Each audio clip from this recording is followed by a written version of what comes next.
Halo Bapak Ibu dan Saudara yang terkasih dalam Tuhan Yesus Kristus. Berjumpa lagi dengan saya di sini di dalam persekutuan doa mingguan. Bagaimana kabarnya pada hari ini? Semua sehat, semua bahagia? Pastinya dong. Tapi jangan lupa untuk selalu bersyukur. Baik, sebelum kita bersama-sama merefleksikan materi PD kita pada minggu ini, mari kita bersatu di dalam doa. Kita berdoa. Engkau sungguh baik Tuhan di dalam kehidupan kami. Engkau sungguh menyayangi kami. Engkau sungguh betul-betul memperhatikan setiap kehidupan kami. Kiranya kami juga Tuhan dapat melakukan hal tersebut kepada sesama kami untuk memperhatikan, memberikan kasih dan memberikan cinta kami kepada orang banyak. Kami mengucap syukur Tuhan untuk setiap berkat yang boleh kami terima, baik itu melalui pekerjaan, kesehatan, ataupun hal-hal lain Tuhan yang dapat kami rasakan di dalam kehidupan kami. Dan sebentar Tuhan, kami hendak bersama-sama merefleksikan dan merenungkan firman-Mu. Kiranya firman-Mu yang senantiasa menguatkan setiap langkah kehidupan kami. Bersabdalah ya Tuhan, karena kami siap untuk mendengarkan. Amin. Materi PD pada minggu ini akan saya bacakan dari 1 Petrus 1 ayat yang 13 sampai dengan 19. 1 Petrus 1 ayat 13 sampai dengan 19.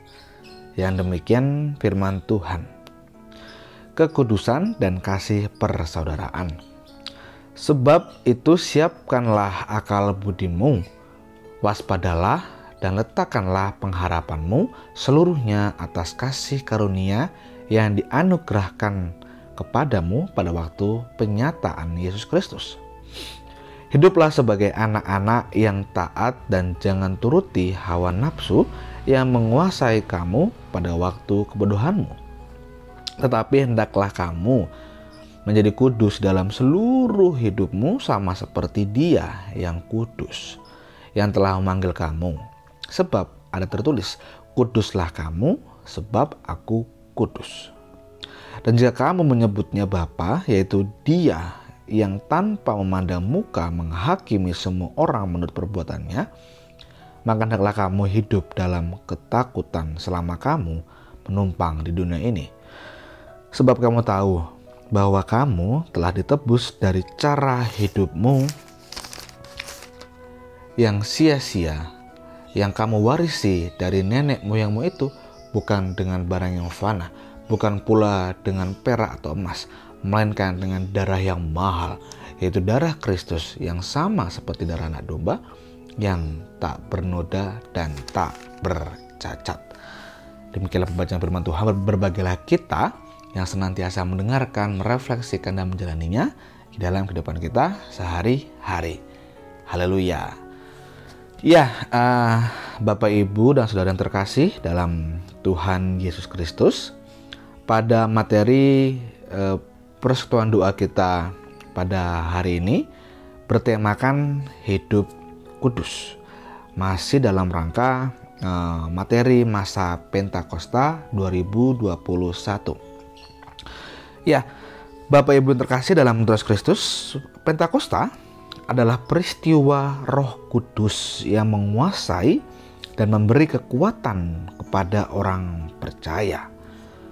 Roh yang menguasai itu disebut kudus untuk membedakan dengan roh-roh yang lain, karena di dalam kehidupan ini ada roh-roh yang jahat, ada roh-roh yang sok-sok baik, tapi ada juga roh yang kudus.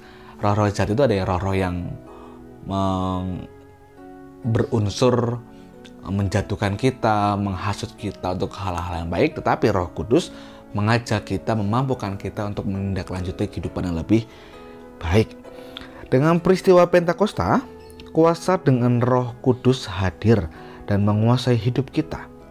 Roh Kudus adalah spirit, semangat, penggerak, dan pendorong dalam hidup kita.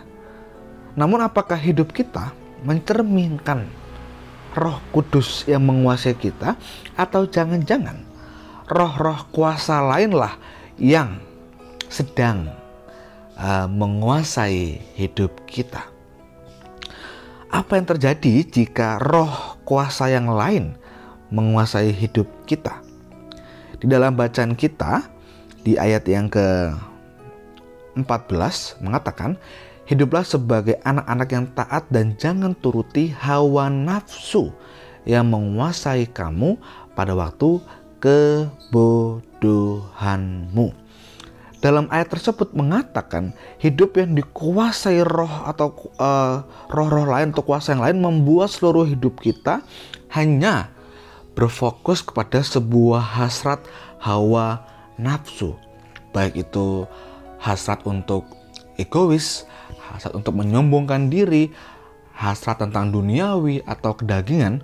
Mungkin kita bisa membayangkan jika di depan kita terdapat 2 gelas. Yang satu terbuat dari kristal dengan ukiran yang sangat cantik, mahal, tetapi bagian dalamnya terlihat begitu kotor dan berdebu. Sudah jelas tampaknya gelas itu sudah lama tidak dicuci. Tetapi kalau gelas yang satunya adalah gelas plastik murahan tetapi tampak dicuci, bersih, dan dijaga. Nah, kalau kita diberikan pilihan, kita mau minum menggunakan gelas yang mana? Yang mahal, terbuat dari kristal tapi kotor, banyak kotorannya, atau gelas murahan tapi bersih dan dijaga dengan baik? Kemungkinan besar kita akan memilih gelas yang bersih. Gelas semewah apapun jika di dalamnya kotor dan berdebu akan menjadi tidak berguna bagi kehidupan dan hanya sebagai hiasan belaka. Demikianlah setiap anak Tuhan bisa digambarkan dengan gelas kristal. Hakikat penciptaan manusia adalah segambar dengan Allah, membuat manusia bagai gelas Kristus. Namun gelas itu telah begitu kotor karena tidak pernah dicuci. Allah ingin menggunakan gelas itu karenanya Kristus hadir untuk menebus kita dengan darahnya yang mahal, sehingga kita menjadi miliknya yang sangat berharga. Seperti dikatakan di ayat 18 dan 19, sebab kamu tahu bahwa kamu telah ditebus dari cara hidupmu yang sia-sia yang kamu warisi dari nenek moyangmu itu, bukan dengan barang yang fana, bukan pula dengan perak atau emas, melainkan dengan darah yang mahal, yaitu darah Kristus, yang sama seperti darah anak domba yang tak bernoda dan tak bercacat. Bapak Ibu yang terkasih dalam Tuhan Yesus Kristus, kita sebagai gelas kristal milik Allah, kepunyaan Allah. Allah ingin memakai kita agar kita dapat menjadi alatnya untuk menyalurkan air-air kehidupan, air-air kesegaran yang mampu menyegarkan, yang mampu menghidupkan orang banyak di sekitar kita. Namun terkadang hal-hal tersebut akan terhalang dengan kotoran-kotoran jika kita tidak rajin merawat. Karena kita tidak sering membersihkan, maka dari itu kita seringkali menjadi gelas Allah yang kotor. Namun demikian Allah hendak memakai kita, maka dari itu Allah hadir membersihkan segala kotoran-kotoran yang berada di diri kita. Namun terkadang kita seringkali menyepelekan. Oh, tahu karena ada perjamuan kudus setiap 3 bulan atau 4 bulan sekali. Dalam waktu 3 bulan aku berbuat dosa, nanti ada perjamuan kudus, ntar juga dibersihkan. Nah, hal-hal tersebutlah yang seringkali menjadikan diri kita sebagai Kristen yang abal-abal. Hanya Kristen momentum atau Kristen abangan. Kristen momentum hanya momentumnya bejono ya tekon yang gereja, ibadah yang gereja di gereja. Atau enggak Kristen abangan ya hanya ke Kristen ketika Natal, Paskah dan sebagainya. Agar kita menjadi gelas kristal yang dapat dipakai oleh Tuhan setiap saat, dalam firman Tuhan pada hari ini dalam materi PD kita diajak agar kita dapat hidup di dalam kekudusan. Agar kita menjauhkan dari segala hawa nafsu duniawi, nafsu kedagingan dan sebagainya. Karena Allah tak membiarkan hawa nafsu mencemari dan menguasai hati kita. Tuhan meminta kita menjadi kudus dalam seluruh aspek kehidupan, bukan hanya di gereja, melainkan juga di tempat kerja, di masyarakat, dan dimanapun kita bertemu dengan orang. Kita harus dapat menguduskan diri. Berarti kita harus terpisah dari hal-hal yang tidak baik.